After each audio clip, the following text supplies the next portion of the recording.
লাঞ্চে কি আছে দেখাই। অনেক কিছু আছে বলছি পরে, কিন্তু এই মাংস যেহেতু আছে, যেহেতু গাছে একটা গন্ধরাজ লেবু হয়েছে, একটাই রয়েছে, তো সেটাকে আগে তুলে আনি, তারপর দেখাচ্ছি, বলছি আর কি কি হয়েছে।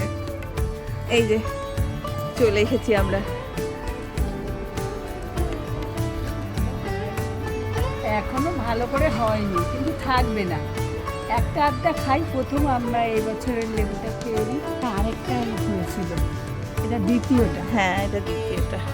এই যে এখানে উচ্ছে ভাজা, শসা আর একটু বড়ি ভাজা। কুমড়িটা তো কালকেই হয়েছিল, এই আজকে একটু বেঁচে গেছে, সেটাও দিচ্ছে মা। এই যে মুগের ডাল, সিদ্ধ সিদ্ধ মুগের ডাল, ডাল ফোটা। ডাল ফোটা। এইটা হচ্ছে আজকের রেসিপি। এই রেসিপিটা আপনারা বাসু টেবিলেই পাবেন, 2-1 দিনের মধ্যেই দেবো।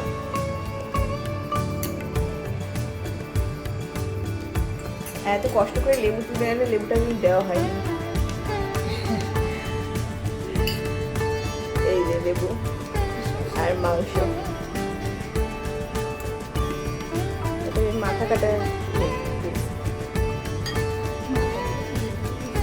এই যে মাথাটা।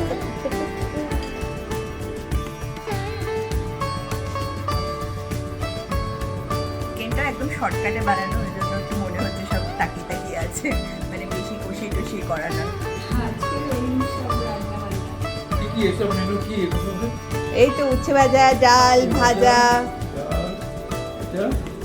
একটা বড়ি ভাজা, কুঁদরি ভাজা, আর মাছের মাথা দিয়ে লাউ আর মাংস।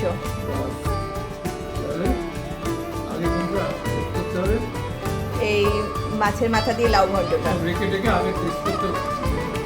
হ্যাঁ, তোমাকে দেবে বাবা, বকে বকা এসে খালি মুখ দেখাবে ও। এখন কি করবে? এই যেখানে নিম্মা খাইয়ে দিচ্ছে, তাহলে কি তুমি আগে লুচ্ছেটা খেয়ে নেবে, তারপরে উঠে খাবে? তাই করো। হ্যাঁ, সেই মায়ের দই, দইটা ঢাকা থাকে যে। আমাদের প্রতিদিন খাবারের সঙ্গে টক দই থাকবে, এটা একদম বাধ্যতামূলক। এই যে বাবা এখন আলটিমেটলি ঠিক করে খাচ্ছে লাউটা। কেমন খেলে বাবা?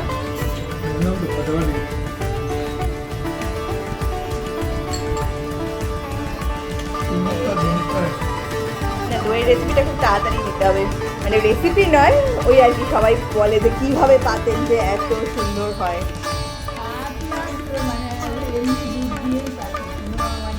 ঠিক আছে, একদিন দেখিয়ে দেবো।